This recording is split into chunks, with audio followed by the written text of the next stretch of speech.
All right, class, today we're going to move on from Vesper theory and go into hybridization theory.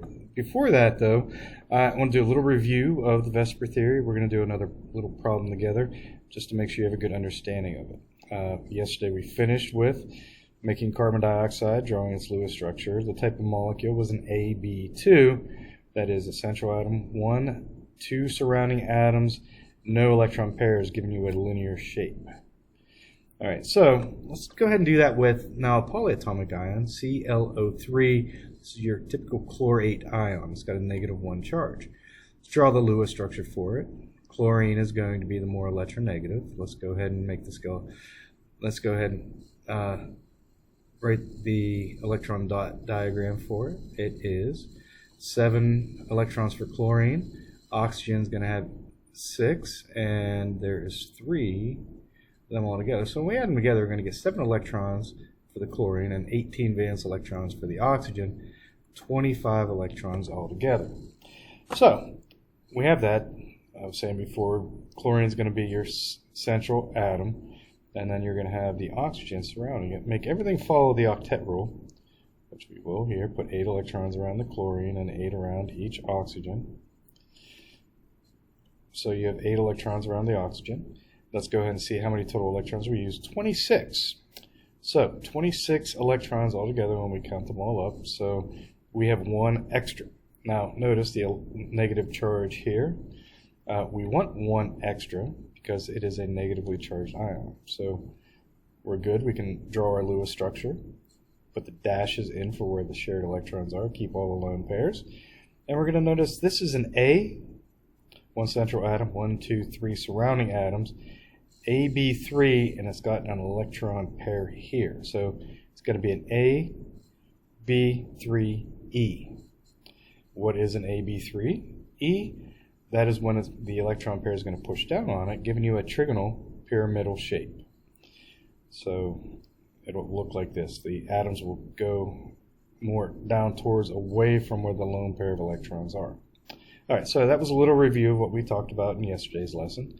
Let's move on to another concept, things that cannot be explained by the Vesper theory, and that is the hybridization theory. So hybridization is the mixing of 2 or more atomic orbitals of similar energies on the same atom to produce new orbitals of equal energy. And greatest example of that is carbon. So if you're looking at carbon here, carbon, this is what its electron orbital diagram should be. What happens though is it's going to promote that 1 electron up. It's going to be spread out evenly throughout all the s and p orbitals. So instead of it only having 2 places to bond to in a hybrid orbital, it's now going to have 1, 2, 3, 4 places to bond to. It's called an sp3 hybrid. Hybrid orbitals are orbitals of equal energy produced by the combination of 2 or more orbitals on the same atom, and that's what happens with carbon. It makes carbon so unique. It gives it those 4 places to bond to. That's why most life on Earth is carbon-based. There's other hybrids. There's an sp2 hybrid, which is going to get a trigonal planar shape.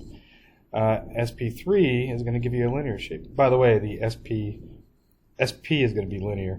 sp3 is going to be your tetrahedral shape. All right, so here's some of your sp3 hybrids. You can see, even though nitrogen doesn't have that extra place to bond to, but those lone pair affects the shape of the molecule, so it's considered an sp3 hybrid. Same with oxygen.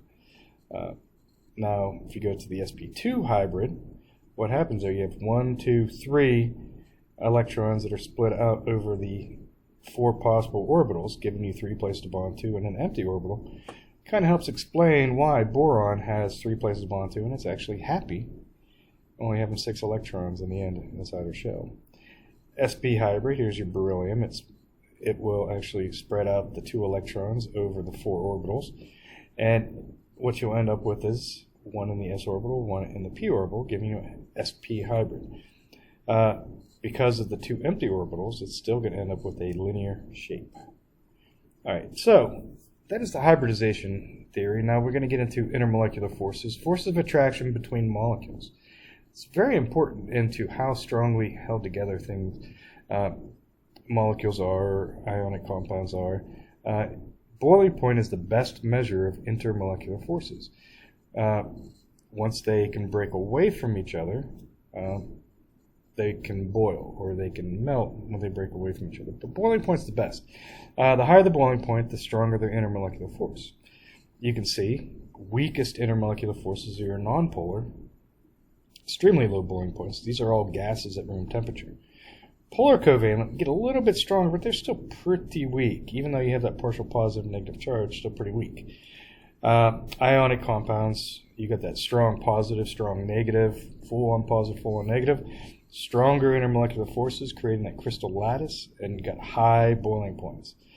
Metallic ones vary, but more often than not they have very high boiling points because you have that sea of electron holds all those atoms together.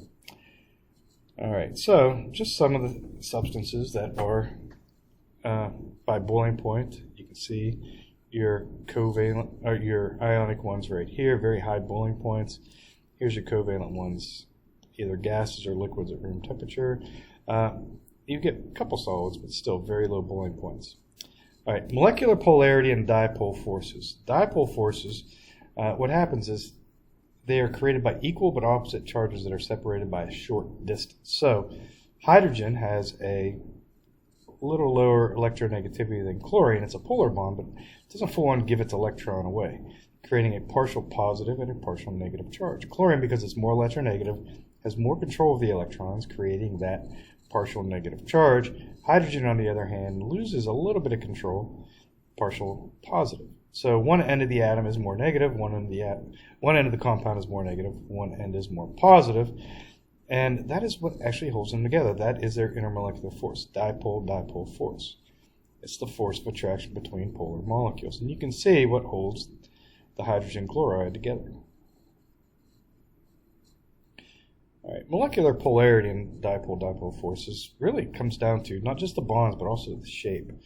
Water itself would cancel each other out because it's two polar bonds. If it was linear, they would cancel each other out. But since it's bent, you're going to get a partial negative at the top and a partial positive on the bottom.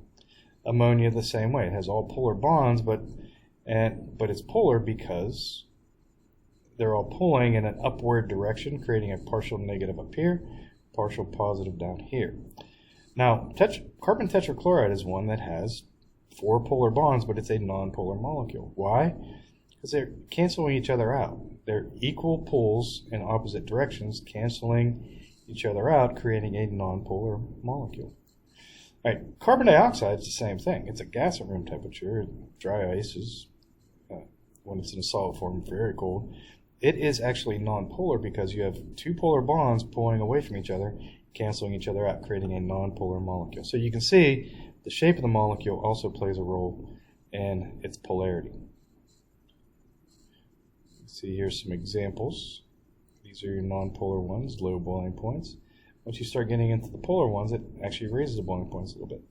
Now, water is very unique. It has hydrogen bonding. It's an intermolecular force in which a hydrogen atom that is bonded to a highly electronegative atom is attracted to the unshared pairs of electrons on the electronegative atom in a nearby molecule. It's going to create a stronger pull. It's going to create a stronger force between the molecules. Why? Because you have your 2 electron pairs right here. So the positive end of the water molecules, it's going to be attracted to the very electronegative oxygen plus the 2 electron pairs, creating a stronger link between these 2 water molecules and these 2 water molecules. Because it has a stronger link between them, water is a liquid at room temperature. It is polar, still usually pretty weak, but that hydrogen bonding makes it much, much stronger, giving water a 100-degree boiling point, 100 degrees Celsius. Now, one other type of intermolecular force is the London dispersion forces. These are the intermolecular attractions resulting from the constant motion of electrons. It creates an instantaneous dipole. These are super weak forces.